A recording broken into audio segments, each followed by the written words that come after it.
भारत में व्हाट्सएप को टक्कर देने के लिए लॉन्च हुए स्वदेशी प्लेटफॉर्म हाइक ने सोमवार को दम तोड़ दिया। कंपनी ने घोषणा की है कि वो अपने मैसेजिंग ऐप को बंद कर देगी। इसकी सूचना उपभोक्ताओं को नोटिफिकेशन के जरिए दे दी गई है। गौरतलब है कि टेंसेंट, टाइगर ग्लोबल और सॉफ्टबैंक की फंडिंग से शुरू हुई हाइक मैसेंजर की साल 2016 में बाजार में कुल कीमत $1.4 बिलियन थी। पूरी दुनिया में अमेरिका और चीन के बीच वर्चस्व की लड़ाई चल रही है।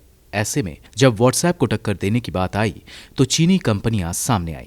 जब हाइक ऐप बाजार में आया तो इसे सपोर्ट करने के लिए चीनी टेक दिग्गज टेंसेंट भी साथ आई थी। टेंसेंट ने हाइक को तकनीकी मदद उपलब्ध कराई थी। स्टार्टअप को टेलीकॉम इंडस्ट्री के दिग्गज एयरटेल के अध्यक्ष सुनील भारती मित्तल के बेटे कविन भारती मित्तल ने शुरू किया था। भले ही इस वक्त प्राइवेसी पॉलिसी को लेकर लोग व्हाट्सएप को छोड़ रहे हों, लेकिन एक समय था जब दुनिया के इस सबसे पॉपुलर ऐप से टक्कर लेने के लिए एक भारतीय कंपनी बाजार में उतरी थी, जिसके दरवाजों पर अब ताला लग गया है। सोमवार को इस ऐप को गूगल समेत तमाम ऐप स्टोर से हटा लिया गया।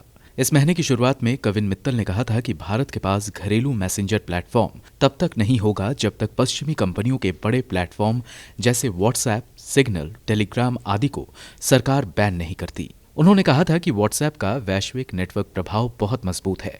मसलन भारत में व्हाट्सएप के 45 करोड़ से ज्यादा यूजर्स हैं। एक तरफ भारतीय यूनिकॉर्न यानी कि $1 बिलियन से बड़ी कंपनीज फेल हो रही हैं, वहीं अमेरिका की बड़ी बड़ी टेक कंपनियां जमकर चांदी काट रही हैं। आलम यह है कि हाल में ही एप्पल और फेसबुक, इन दोनों कंपनियों की मार्केट वैल्यू भारत की जीडीपी से ज्यादा हो गई है।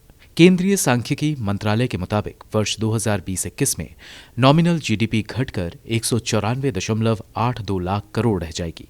अब अगर इसको डॉलर के हिसाब से देखें तो भारतीय अर्थव्यवस्था $2.65 ट्रिलियन तक सिमट जाएगी। बात करें एप्पल की तो उसकी टोटल वर्थ या कहें उसकी कुल कीमत $2.2 ट्रिलियन के पार जा चुकी है। इसी तरह फेसबुक $0.77 ट्रिलियन की कंपनी बन चुकी है।